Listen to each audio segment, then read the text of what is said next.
اللہ۔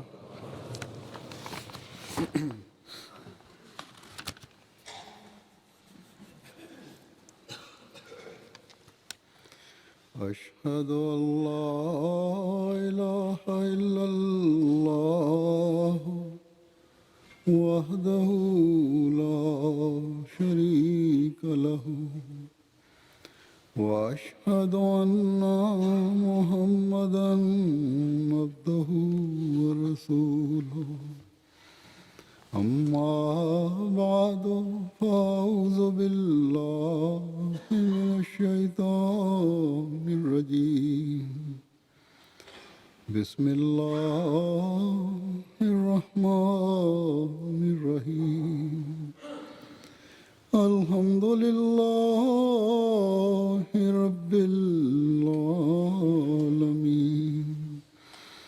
الرحمن الرحيم مالك يوم الدين إياك نعبد وإياك نستعين اهدنا الصراط المستقيم صراط الذين أنعمت عليهم غير المغضوب عليهم ولا الضالين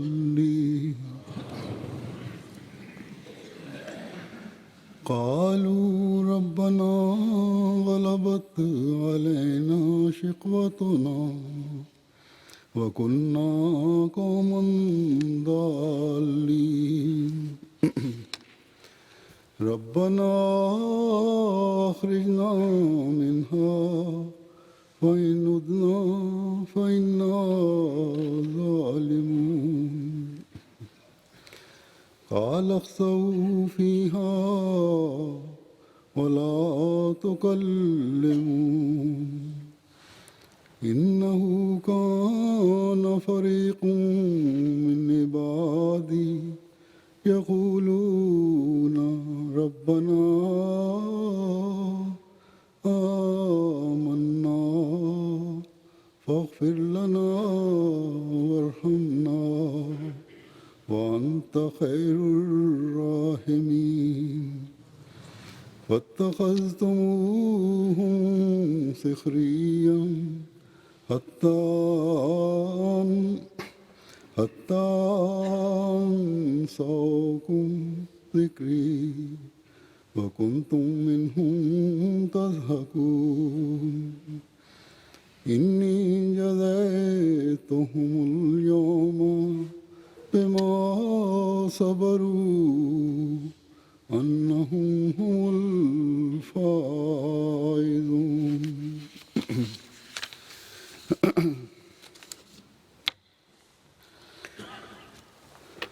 گزشتہ جمعے کے خطبے میں میں نے حضرت مسیح موعود علیہ الصلوۃ والسلام کے اقتباس کے حوالے سے جو خطبے کے ابتدا میں میں نے پڑھا تھا یہ بتایا تھا کہ دعا کیا ہے، دعا سے کس طرح تسلی اور سکینت ملتی ہے، دعا کی فلسفی کیا ہے اور کس طرح مانگنی چاہیے، یعنی دعا مانگنے کا معیار کیا ہے جو ایک مومن کو اختیار کرنا چاہیے۔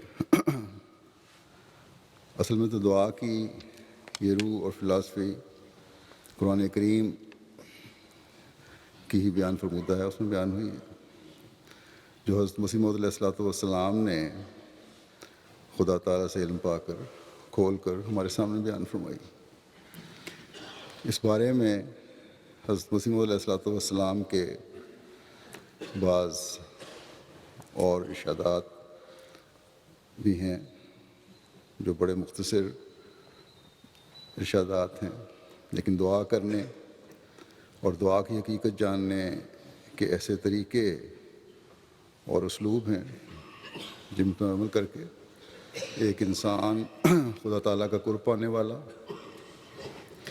اور دعا کی حقیقت جاننے والا بن جاتا ہے۔ آپ علیہ السلام اپنی ایک مجلس میں فرماتے ہیں کہ دعاؤں کی قبولیت کے لیے یہ بھی ضروری ہے کہ انسان اپنے اندر پاک تبدیلی پیدا کرے. اگر بدیوں سے نہیں بچ سکتا اور خدا تعالیٰ کی حدود کو توڑتا ہے تو دعاؤں میں کوئی اثر نہیں رہتا. پھر حضرت مسیح علیہ السلام ایک اور موقع پر فرماتے ہیں کہ اللہ تعالیٰ سے تعلق کے لیے ایک محویت کی ضرورت ہے. ہر بار ہم بار بار اپنی جماعت کو اس پر قائم ہونے کے لیے کہتے ہیں، کیونکہ جب تک دنیا کی طرف سے انقطاع اور اس کی محبت دلوں سے ٹھنڈی ہو کر اللہ تعالیٰ کے لیے فطرتوں میں طبعی جوش اور محویت پیدا نہیں ہوتی، اس وقت تک ثبات میسر نہیں آ سکتا. یعنی فطری جوش ہے جو بندے اور خدا کے تعلق کو قائم کرتا ہے اور اس کو مضبوط کرتا ہے. بس اس فطری جوش اور مکمل طور پر خدا تعالیٰ کی طرف توجہ رکھنے کی ہمیں کوشش کرنی چاہیے. یہ فطری جوش ہی پیدا ہوگا اللہ تعالیٰ کے فضل سے، اللہ تعالیٰ سے دعا مانگتے ہوئے. پھر آپ علیہ السلام ایک جگہ فرماتے ہیں، دعاؤں میں جو روح بخدا ہو کر توجہ کی جاوے تو پھر ان میں خارق عادت اثر ہوتا ہے. لیکن یہ یاد رکھنا چاہیے کہ دعاؤں میں قبولیت خدا تعالیٰ ہی کی طرف سے آتی ہے، اور دعاؤں کے لیے بھی ایک وقت ہوتا ہے. جیسے صبح کا ایک خاص وقت ہے، اس وقت میں خصوصیت ہے، وہ دوسرے اوقات میں نہیں. اسی طرح پر دعا کے لیے بھی بعض اوقات ہوتے ہیں جب کہ ان میں قبولیت اور اثر پیدا ہوتا ہے. ہر کام میں صبح کے وقت تازہ دم ہو کر جو کام انسان کرتا ہے اس کے نتائج بہترین ہوتے ہیں. آج کل کے ان لوگوں کی طرح نہیں جو ساری رات یا رات دیر تک یا تو انٹرنیٹ پر بیٹھے رہتے ہیں یا ٹی وی کے سامنے بیٹھے رہتے ہیں یا اور دنیاوی کاموں میں ملوث رہتے ہیں.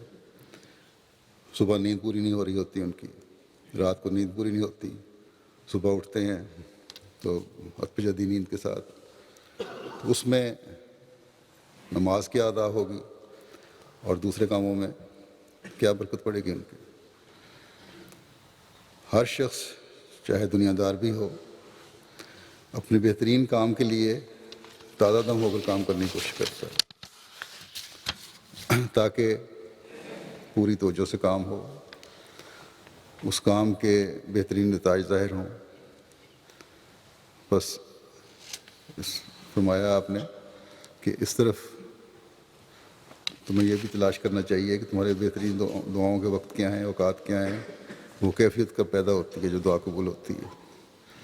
پھر حضرت مسیح علیہ السلام ایک جگہ فرماتے ہیں کہ اللہ کا رحم ہے اس شخص پر جو امن کی حالت میں اسی طرح ڈرتا ہے جس طرح کسی پر مصیبت وارد ہوتی ہو تو وہ ڈرے.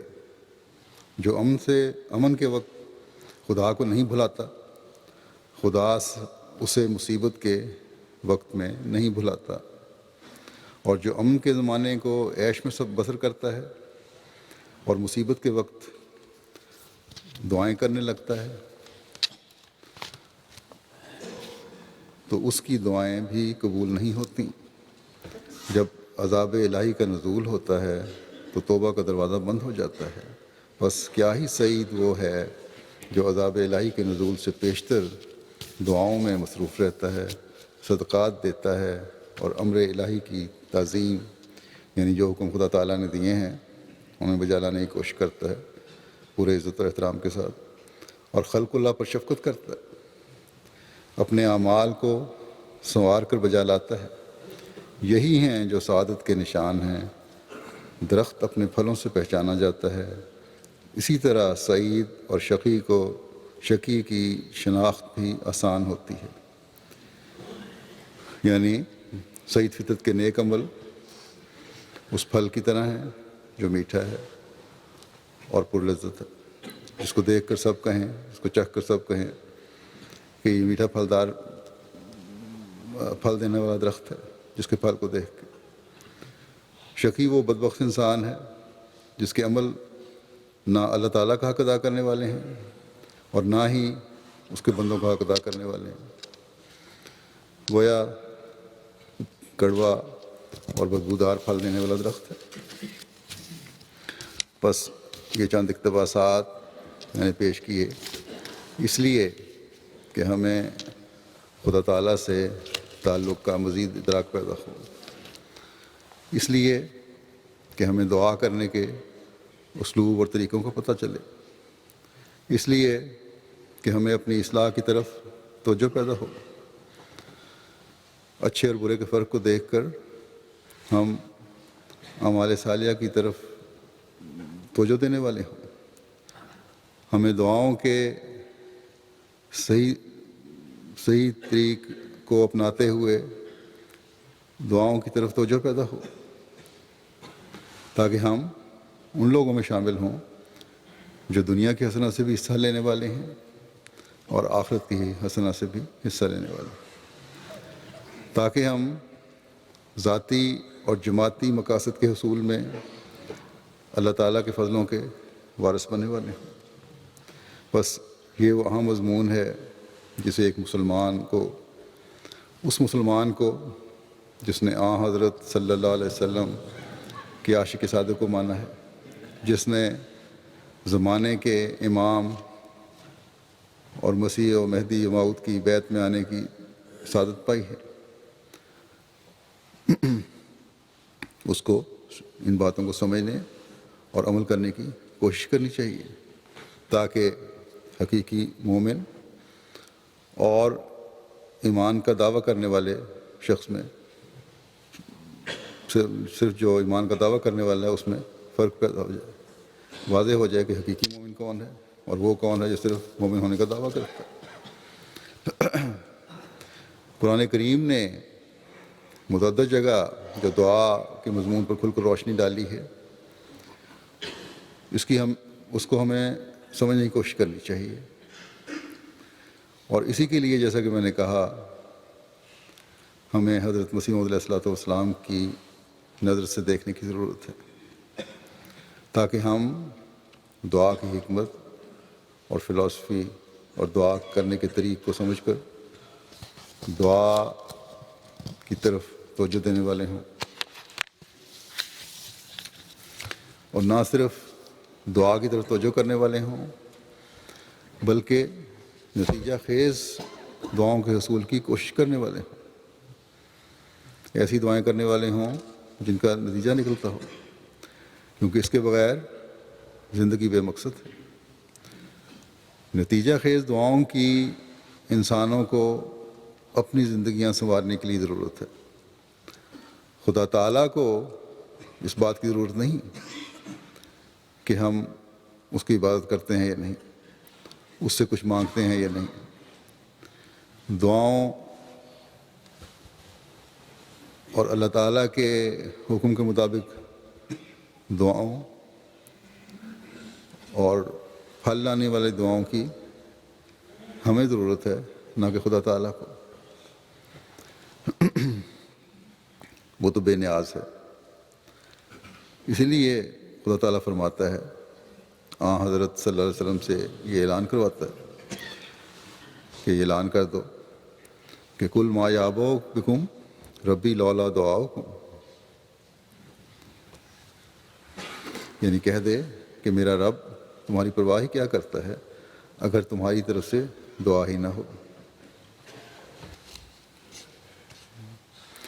حضرت مسیح موعود علیہ السلام فرماتے ہیں کہ کامل عابد وہی ہو سکتا ہے جو دوسروں کو فائدہ پہنچائے، لیکن اس آیت میں اور بھی صراحت ہے، مزید کھول کر بیان کیا، یعنی ان لوگوں کو کہہ دو کہ اگر تم لوگ رب کو نہ پکارو تو میرا رب تمہاری پرواہ ہی کیا کرتا ہے، یا فرمایا کہ دوسرے الفاظ میں یوں کہہ سکتے ہیں کہ وہ عابد کی پرواہ کرتا ہے، دعائیں کرنے والوں کی پرواہ کرتا ہے، اس کی اپنی عبادت کرنے والوں کی پرواہ کرتا ہے۔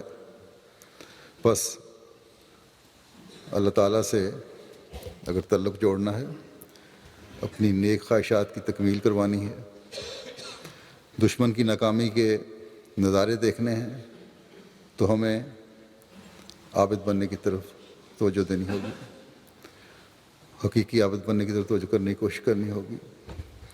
اللہ تعالیٰ ہمیں سے ہر ایک کو صحیح عابد بننے کی توفیق عطا فرمائے اور ہمیں یہ روح پیدا کرے تاکہ ہم دشمنوں کے بد انجام کو دیکھنے والے ہوں۔ آج کل وہ دشمن، وہ لوگ جن کے دل حضرت مسیح موعود علیہ السلام سے دشمنی، کینہ اور بغض میں اس قدر بھر چکے ہیں کہ جس کی انتہا کوئی نہیں رہی، خاص طور پر پاکستان میں اور ہندوستان کے کچھ علاقوں میں بھی، یا ان کے زیر اثر بعض مسلمان افریقن ممالک کے چھوٹے چھوٹے قصبوں میں، ہر قسم کی کمینگی کے اظہار ان سے ہونے لگے ہیں۔ صف اول میں گو پاکستان کے مولانا اور نام نہاد علماء ہیں، کوئی موقع نہیں چھوڑتے کہ جب حضرت مسیح موعود علیہ السلام کے خلاف انتہائی ذلیل اور مذموم حرکتوں کے مرتکب نہ ہو رہے ہیں۔ احمدیوں کے دلوں کو چھلنی کرنے کے موقع تلاش کرتے ہیں۔ احمدی حضرت مسیح موعود علیہ السلام سے محبت اور وفا کا تعلق اس لیے رکھتے ہیں کہ آپ حضرت صلی اللہ علیہ وسلم کے سب سے بڑے عاشق صادق ہیں۔ یہ جرم ہے احمدیوں کا۔ یہ وفا کا تعلق اس لیے ہے احمدیوں کا، یہ محبت کا تعلق اس لیے ہے کہ اس زمانے میں حقیقی عشق محمد صلی اللہ علیہ وسلم حضرت مسیح موعود علیہ السلام نے ہمارے اندر پیدا کی۔ ہم حضرت مسیح موعود علیہ السلام سے محبت کا تعلق اس لیے رکھتے ہیں کہ حقیقی توحید کا فہم اور ادراک ہمیں حضرت مسیح موعود علیہ السلام کے ذریعے سے عطا ہوا۔ بس جو لوگ حضرت مسیح موعود علیہ السلام کی دشمنی کی وجہ سے اپنی حدوں کو پھلانگ رہے ہیں، ان کا مقابلہ حضرت صلی اللہ علیہ وسلم کے عاشق صادق اور اللہ تعالیٰ کی توحید کے منادی، اللہ تعالیٰ کی توحید کی منادی کرنے والے سے ہے، اللہ تعالیٰ کے اس بندے سے ہے جس کی اللہ تعالیٰ پرواہ کرتا ہے، جیسا کہ حضرت مسلم نے فرمایا کہ اللہ تعالیٰ عابد کی پرواہ کرتا ہے۔ اور اس زمانے میں حضرت مسیح موعود علیہ السلام سے بڑا عابد کوئی نہیں تھی۔ ماضی میں بھی ہم دشمنوں کا ہر انجام دیکھتے آئے اور آج کل بھی دیکھ رہے ہیں۔ پاکستان میں بھی ایسے کئی واقعات ہوئے ہیں، ہو رہے ہیں کہ ان مغلظات بکنے والوں کی اللہ تعالیٰ نے ایسے طریقے سے پکڑا جو یقیناً بہت سوں کے لیے عبرت کا باعث بنا یا عبرت کا باعث بننے والا ہے۔ پاکستان میں بھی دیکھنے والے دیکھ رہے ہیں۔ میں باوجود بعض جگہوں کے نام تو نہیں لیتا جہاں ایسے واقعات ہوئے ہیں، جہاں ان دریدہ دہنی کرنے والوں نے، بیہودگیاں کرنے والوں کو اللہ تعالیٰ نے پکڑا۔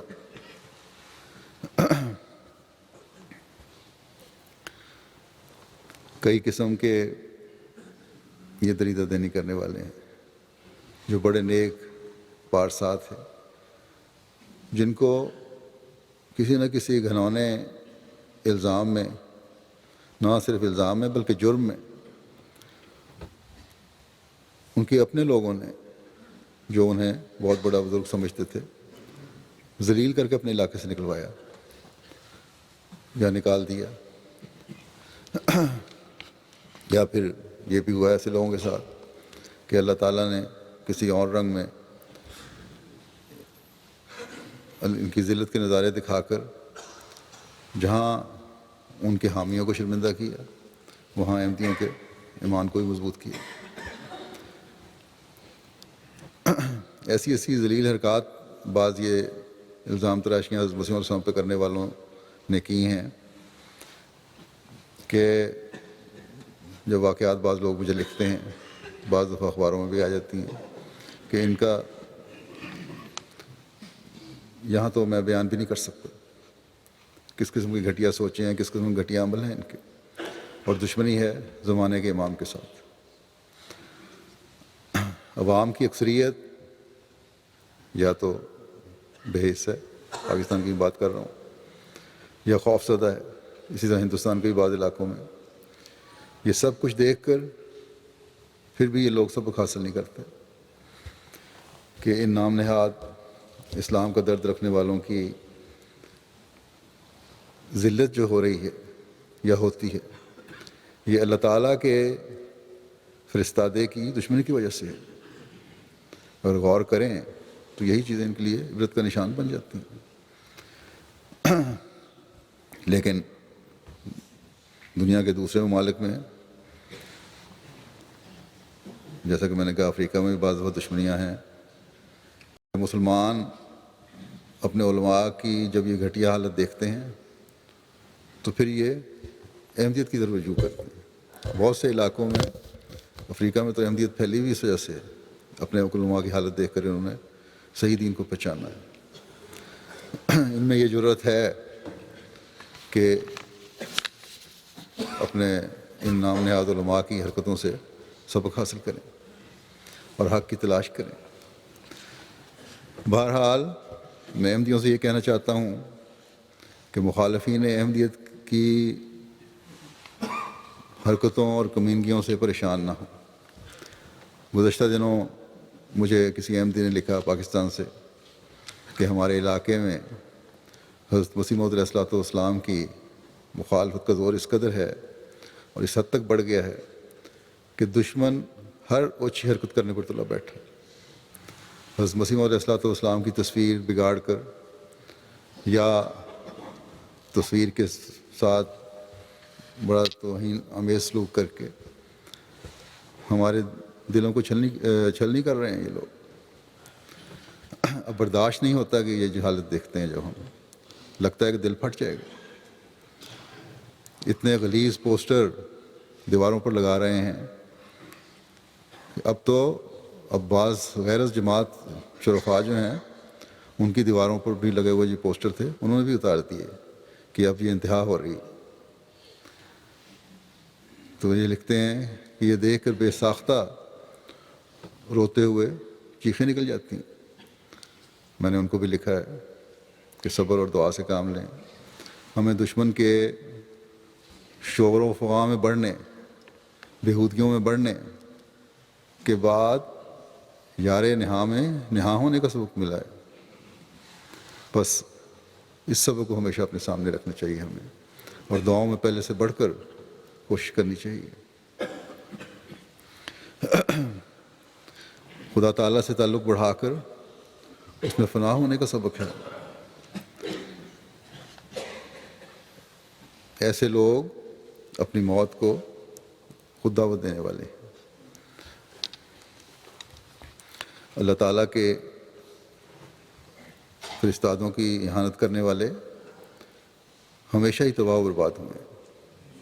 یہ لوگ بھی اگر اپنی حرکتوں سے باز نہ آئے تو جس طرح لیکھوں پر تلوار چلی تھی دعا کی، ان پر بھی اللہ تعالیٰ کے اذن سے چلے گی۔ بس اپنے دکھ، اپنے درد، اپنی چیخیں خدا تعالیٰ کے حضور پیش کریں۔ اللہ تعالیٰ ایسے شریروں کو عبرت کا نشان بنائے۔ حضرت مسیح موعود علیہ الصلوۃ والسلام نے ایک مجلس میں جو 19 اپریل 1904 کی ہے فرمایا کہ میں اپنی جماعت کے لیے اور پھر قادیان کے لیے دعا کر رہا تھا تو یہ الہام ہوا، زندگی کی فیشن سے دور جا پڑے ہیں، فصاحق ہم تصحیق۔ فرمایا میرے دل میں آیا کہ اس پیس ڈالنے کو میری طرف کیوں منسوب کیا گیا ہے۔ اتنے میں میری نظر اس دعا پر پڑی جو 1 سال ہوا بیت الدعا پر لکھی ہوئی ہے، اور وہ دعا یہ ہے: یا رب فسمع دعائی و مزق آدائے کا و آدائی و انجز وعدہ کا ونصر ربتہ کا و ارنا ایامہ کا و شہر لنا حسامہ کا ولا تذر من الکافرین شریرا۔ یعنی اے میرے رب، تو میری دعا سن اور اپنے دشمنوں اور میرے دشمنوں کو ٹکڑے کر دے، اور اپنا وعدہ پورا فرما، اور اپنے بندے کی مدد فرما، اور ہمیں اپنے دن دکھا، اور ہمارے لیے اپنی تلوار سونت لے، اور انکار کرنے والوں میں سے کسی شریر کو باقی نہ رکھ۔ انکار کرنے والے بہت سارے ہوتے ہیں، لیکن بعض انکار کرنے والے وہ شریر ہوتے ہیں جو اپنی شرارتوں میں انتہا کو پہنچے ہوتے ہیں۔ بس یہ دعا ان کے لیے ہے۔ فرمایا کہ اس دعا کو دیکھنے اور اس الہام کے ہونے سے معلوم ہوا کہ یہ میری دعا کی قبولیت کا وقت ہے۔ پھر فرمایا ہمیشہ سے سنت اللہ اسی طرح پر چلی آتی ہے کہ اس کے ماموروں کی راہ میں جو لوگ روک ہوتے ہیں ان کو ہٹا دیا کرتا ہے۔ یہ خدا تعالیٰ کے بڑے فضل کے دن ہیں۔ ان کو دیکھ کر خدا تعالیٰ کی ہستی پر ایمان اور یقین بڑھتا ہے کہ وہ کس طرح ان امور کو ظاہر کر رہا ہے۔ اور یہ نظارے آج بھی اللہ تعالیٰ حضرت مسیح علیہ السلام کی جماعت کو دکھا رہا ہے۔ ایک طرف یہ گالیاں ہیں، دوسری طرف ترقیات ہیں۔ بے شک ملک میں شرفاء بھی ہیں، ایسے بھی ہیں جیسا کہ میں نے کہا پوسٹروں کو اپنے گھروں کی دیواروں پر سے اتارنے والے ہیں، لیکن اکثریت ان میں اکثریت جو ہے وہ ان میں گونگی شرافت ہے، جیسا کہ حضرت خلیفۃ المسیح ثالث رحمہ اللہ تعالیٰ فرمایا کرتے تھے کہ شرافت تو ہے لیکن گونگی شرافت ہے جو بولتی نہیں۔ لیکن ایک پڑھا لکھا طبقہ جو انگریزی اخباروں میں لکھتا ہے، انہوں نے اب اس حد سے بڑھے ہوئے ظلم کے خلاف آواز بھی اٹھانا شروع کر دی۔ بہرحال ملک کو بچانے کے لیے ہمیں حضرت مسیح علیہ السلام کی یہ الہامی دعا بھی پڑھنی چاہیے تاکہ شر پسندوں کا خاتمہ ہو، ملک کی شریف آبادی ان شر پسندوں کے شر سے محفوظ رہے، اور سب سے بڑھ کر یہ ہے کہ احمدی ان شر پسندوں کے شر سے محفوظ رہیں۔ بس جیسا کہ میں نے کہا ہر احمدی کو صبر اور دعا کے ساتھ پہلے سے بڑھ کر زندگی گزارنے کی ضرورت ہے۔ مختلف شہروں میں، مختلف علاقوں میں احمدیوں کے خلاف ان شر پسندوں کی منصوبہ بندیاں ہوتی رہتی ہیں، لیکن ہمارا خدا خیر الماکرین ہے، ان کے منصوبوں کو ان پر الٹانے والا ہے اور الٹا رہا ہے۔ وہی ہے جس نے اب تک ہمیں ان کے خوفناک منصوبوں سے محفوظ رکھا ہوا ہے۔ بس خدا کے دامن کو کبھی نہ چھوڑیں۔ جیسا کہ میں نے کہا پہلے بھی کچھ عرصہ ہوا جماعت کو اس طرف توجہ دلا چکا ہوں کہ اپنے عملوں کو خدا تعالیٰ کی رضا کے مطابق ڈھالتے ہوئے اجتماعی رنگ میں اس کے آگے جھک جائیں تو تھوڑے عرصہ میں انشاءاللہ تعالیٰ انقلاب آ سکتا ہے۔ مستقل مزاجی سے دعاؤں کی طرف توجہ دیتے چلے جانے کے بارے میں ایک موقع پر حضرت مسیح علیہ السلام نے فرمایا کہ دعا اور اس کی قبولیت کے زمانے کے درمیانی اوقات میں بسا اوقات ابتلا پر ابتلا آتے ہیں، ایسے ایسے ابتلا بھی آ جاتے ہیں کہ کمر توڑ دیتے ہیں، مگر مستقل مزاج سعید الفطرت ان ابتلاؤں اور مشکلات میں بھی اپنے رب کی عنایتوں کی خوشبو سونگھتا ہے اور فراست کی نظر سے دیکھتا ہے کہ اس کے بعد نصرت آتی ہے۔ ان ابتلاؤں کے آنے میں ایک سر یہ بھی ہوتا ہے کہ دعا کے لیے جوش بڑھتا ہے، کیونکہ جس قدر اضطراب اور اضطراب بڑھتا جاتا ہے، اضطرار اور اضطراب بڑھتا جاوے گا، اسی قدر روح میں گدازش ہوتی جائے گی، اور یہ دعا کی قبولیت کے اسباب میں سے ہیں۔ بس کبھی گھبرانا نہیں چاہیے، اور بے صبری اور بے قراری سے اپنے اللہ پر بدظن نہیں ہونا چاہیے۔ یہ کبھی بھی خیال نہیں کرنا چاہیے کہ میری دعا قبول نہ ہوگی یا نہیں ہوتی۔ ایسا وہم اللہ تعالیٰ کی اس صفت سے صفت سے انکار ہو جاتا ہے کہ وہ دعائیں قبول فرمانے والا ہے. یعنی یہ اللہ تعالیٰ کی جو صفت ہے دعائیں قبول فرمانے کی، اگر اس قسم کی باتیں سوچیں انسان تو پھر اس کا انکار کر رہا ہوتا ہے انسان لاشعوری طور پہ. بس ہمارا کام اپنے اندر استقلال پیدا کرنا ہے. ہمیں ان شرائط کے ساتھ دعاؤں کی طرف توجہ دینے کی ضرورت ہے جن میں سے چند ایک میں نے حضرت مسیح موعود علیہ السلام کے حوالے سے بیان کی ہیں. ہمیں ہمیشہ اس یقین پر قائم رہنا چاہیے کہ اللہ تعالیٰ کا قول کبھی غلط نہیں ہوتا. جب اللہ تعالیٰ فرماتا ہے کہ اجیب و دعوت داعی اذا دعان، کہ دعا کو اس کی شرائط کے ساتھ مانگو میں قبول کروں گا، تو کوئی وجہ نہیں کہ ہم مایوس ہوں. ہاں، قبولیت کا وقت خدا تعالیٰ نے رکھا ہے. ہر ابتلا ہمیں اللہ تعالیٰ کی طرف جھکنے والا بنائے گا، تو انشاءاللہ تعالیٰ قبولیت بھی ہم دیکھیں گے. حضرت مسیح موعود علیہ السلام کا ایک اور ارشاد بھی پیش کرتا ہوں. آپ فرماتے ہیں کہ یاد رکھو کوئی آدمی کبھی دعا سے فیض نہیں اٹھا سکتا جب تک وہ صبر میں حد نہ کر دے اور استقلال کے ساتھ دعاؤں میں نہ لگا رہے. اللہ تعالیٰ پر کبھی بدظنی اور بدگمانی نہ کرے، اس کو تمام قدرتوں اور ایجادوں کا مالک تصور کرے، یقین کرے، پھر صبر کے ساتھ دعاؤں میں لگا رہے. وہ وقت آ جائے گا کہ اللہ تعالیٰ اس کی دعاؤں کو سن لے گا اور اسے جواب دے گا. جو لوگ اس نسخے کو استعمال کرتے ہیں وہ کبھی بد نصیب اور محروم نہیں ہو سکتے، بلکہ یقیناً وہ اپنے مقصد میں کامیاب ہوتے ہیں. خدا تعالیٰ کی قدرتیں اور طاقتیں بے شمار ہیں. اس نے انسانی تکمیل کے لیے دیر تک صبر کا قانون رکھا ہے، بس اس کو وہ بدلتا نہیں، اور جو چاہتا ہے کہ وہ اس قانون کو اس کے لیے بدل دے وہ گویا اللہ تعالیٰ کی جناب میں گستاخی اور بے ادبی کی جرات کرتا ہے. پھر یہ بھی یاد رکھنا چاہیے کہ بعض لوگ بے صبری سے کام لیتے ہیں اور مداری کی طرح چاہتے ہیں کہ ایک دم میں سب کام ہو جائیں. میں کہتا ہوں کہ اگر کوئی بے صبری کرے تو بھلا بے صبری سے خدا تعالیٰ کا کیا بگاڑے گا؟ اپنا ہی نقصان کرے گا. بے صبری کر کے دیکھ لے وہ کہاں جائے گا. فرمایا دیکھو حضرت یعقوب علیہ السلام کا پیارا بیٹا یوسف علیہ السلام جب بھائیوں کی شرارت سے ان سے الگ ہو گیا تو آپ 40 برس تک اس کے لیے دعائیں کرتے رہے. اگر وہ جلد باز ہوتے تو کوئی نتیجہ پیدا نہ ہوتا. 40 برس تک دعاؤں میں لگے رہے اور اللہ تعالیٰ کی قدرتوں پر ایمان رکھا. آخر 40 برس کے بعد وہ دعائیں کھینچ کر یوسف کو لے ہی آئیں. اسی طرح اسی عرصہ دراز میں بعض ملامت کرنے والوں نے یہ بھی کہا کہ تو یوسف کو بے فائدہ یاد کرتا ہے، مگر انہوں نے یہی کہا کہ میں خدا سے وہ جانتا ہوں جو تم نہیں جانتے. بے شک ان کو کچھ خبر نہ تھی، مگر یہ کہا انی لاجد ریحا یوسف. پہلے تو اتنا ہی معلوم تھا کہ دعاؤں کا سلسلہ لمبا ہو گیا ہے. اللہ تعالیٰ نے اگر دعاؤں سے محروم رکھنا ہوتا تو وہ جلد جواب دے دیتا، مگر اس سلسلے کا لمبا ہونا قبولیت کی دلیل ہے، کیونکہ کریم سائل کو دیر تک بٹھا کر کبھی محروم نہیں کرتا، بلکہ بخیل سے بخیل بھی ایسا نہیں کرتا. وہ بھی سائل کو اگر زیادہ دیر تک دروازے پر بٹھائے تو آخر اس کو کچھ نہ کچھ دے ہی دیتا ہے. اور پھر ہماری دعائیں تو ہمارے دل کی تڑپ، ہمارے دلوں کا چھلنی ہونا اپنی ذات پر ظلم کی وجہ سے نہیں ہے، بلکہ ہم ان ظلموں کا نشانہ ہیں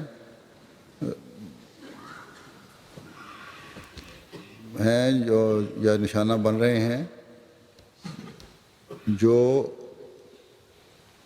جس کی وجہ زمانے کے امام کو ماننا ہے. ہم ان ظلموں کا نشانہ اس لیے بن رہے ہیں اس زمانے میں ہم نے خدا تعالیٰ کے فرستادے اور پیارے کو ماننا ہے. بس یقیناً ہم خدا تعالیٰ کے لیے یہ سب کچھ برداشت کر رہے ہیں، تو اگر اس کی خاطر برداشت کر رہے ہیں تو وہ ضرور ہماری دعائیں سنے گا، اور سن رہا ہے.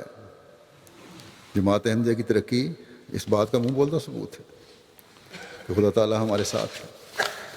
جیسا کہ میں نے بتایا کہ دشمن کے منصوبے تو بڑے شدید تھے اور ہیں. یہ اللہ تعالیٰ کا رحم اور فضل ہے.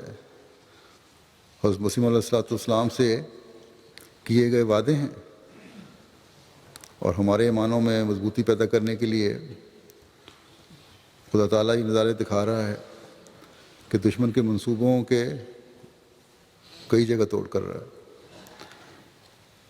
اور صرف پاکستان میں نہیں، دنیا کے مختلف ممالک میں بھی مخالفت ہے، لیکن جماعت کی ترقی رک نہیں رہی.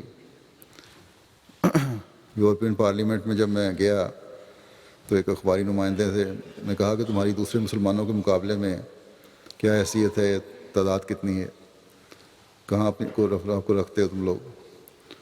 تو مجھے یہ خیال آیا کہ اس نے تعداد کی حقیقت پوچھنے کے بعد یہ سوال کرنا ہے کہ پھر دنیا میں تمہاری جو تم تعلیم دیتے ہو، امن پسندی کی باتیں کرتے ہو، جس کو تم پھیلانا چاہتے ہو، اتنی تھوڑی تعداد ہے تمہاری حیثیت کیا رہ جاتی ہے.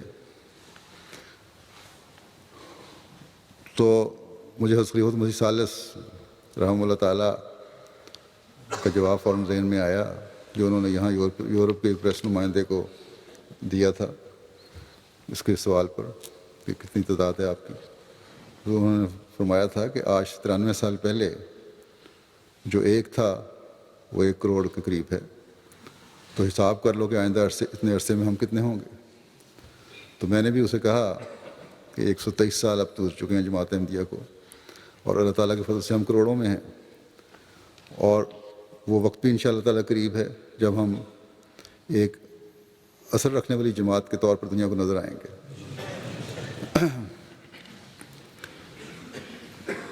جب میں نے یہ جواب دیا اور اس نے کہا تمہارا سوال لگتا ہے کہ یہی تھا، تسلی ہوگی، تو اس نے کہا ہاں میرے ذہن میں یہی تھا.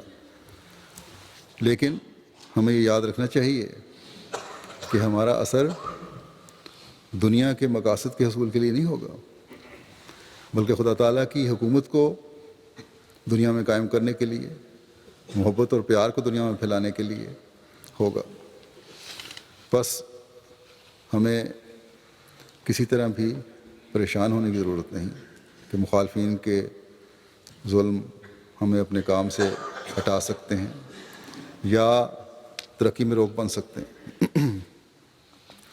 ترقی تو ہمیں خدا تعالیٰ دکھا رہا ہے، اور نہ صرف ہمیں ترقی کے نظارے دکھا رہا ہے بلکہ آئندہ آنے والی زندگی میں اپنے پیاروں کے ساتھ جڑنے والوں اور ان کی مخالفت کرنے والوں کی حالت کا نقشہ کھینچ کر ہمارے لیے تسلی اور سکینت کے سامان بھی فرما دیے ہیں اللہ تعالیٰ نے قرآن کریم میں.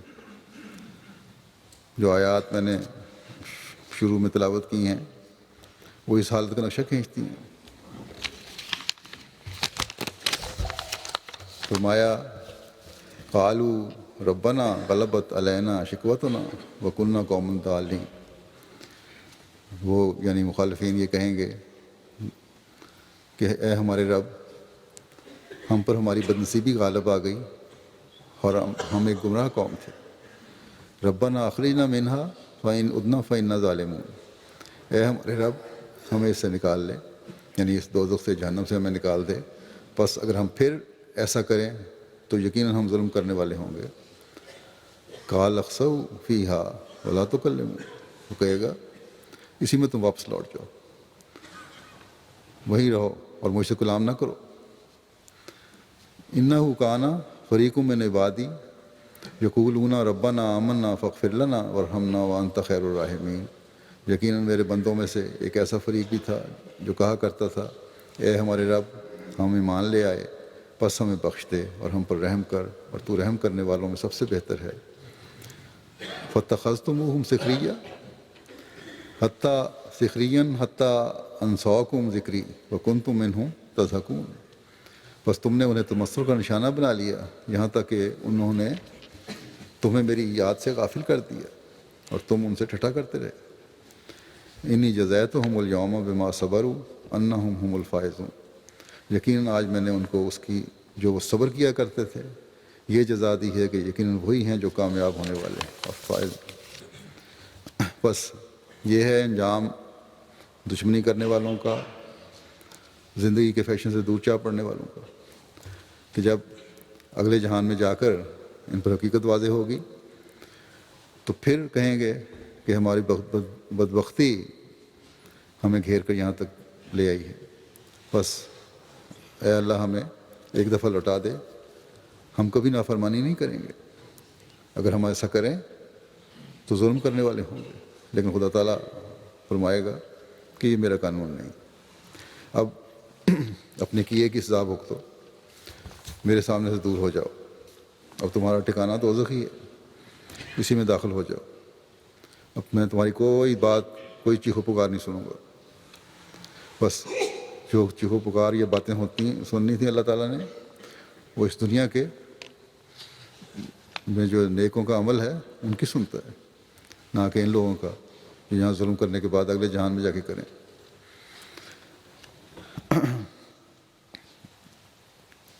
بس یہ اللہ تعالیٰ نے ایسے لوگوں سے سلوک کا ذکر فرمایا ہے جو اس کے فرشتوں کی مخالفت کرتے ہیں۔